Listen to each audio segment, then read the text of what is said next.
Сәлеметсіздер ме оқушылар, бүгін біз сіздермен бірге Қазақ ұлттық университетінің тапсырмаларының барлығын түгел жауаптарымен шығарамыз.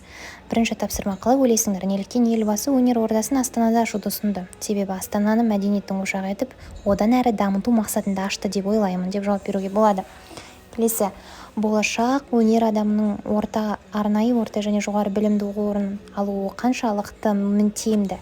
Үйренген ортада сабақ алу дұрыс деп санаймын, себебі адам ортаны ауыстырғанда оған бейімделу қиын. Екінші тапсырма: оқылым мәтінін сұхбатқа айналдырып жаз. Сұхбат деген адамның әңгімесі. Авторға 4-5 сұрақ қойып, жауабын мәтіннен ал дейді. Мысалы, Қазақстан ұлттық өнер университетінің Астана қаласында ашылуын кім дұрыс деп тапты? Елбасы Нұрсұлтан Назарбаев Астанада ашу қажеттігін ұсынды. Университет қай жылы ашылды? 1991 жылы Чайковский атындағы номер 1 музыка мектебі мен Ақмоланың музыка колледжінің базасында құрылды. Сіздерге оқуға түсу үшін қандай білім алу керек? Алғашқы білімін мектепте, содан кейін колледжде, әрі қарай бакалавриатта жалғастыру керек деп мәтін бойынша осындай сұрақтарды құрауға болады. Мәтіннің сұрақтары дәл осылай болу міндетті емес, басқа да түрлерін қарастыруға болады. Келесі: үшінші тапсырмада берілген қанатты сөздерді негізге ала отырып, осының ішінен көтерілген мәселелерден тұжырым жасау керек. Музыка адамды сабырлыққа үйретуге шамасы жететін өнер. Музыка арқылы ел тарихын келер ұрпаққа жеткізуге, өткен тарихымызды түсінуге болады деп жауап беруімізге болады екен. Келесі 4-ші тапсырмада топқа бөлініп, қазақ музыкасы тақырыбында пікір таластырып ой-талқ өткізесіздер. Ресми сөздер мен терминдерді орынды қолдану керек.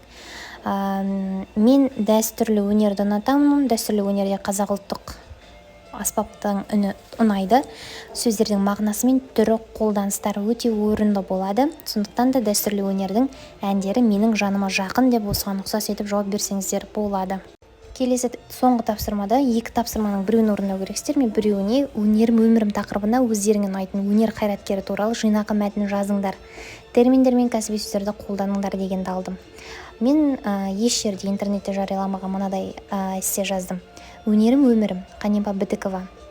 Тақырып осылай: менің ұнататын қазақ өнер қайраткерім опера әншісі Қанипа Бітікова. Ол қазақ өнерінің дамуына зор үлес қосқан, дауысы ерекше әнші ретінде танылған тұлға.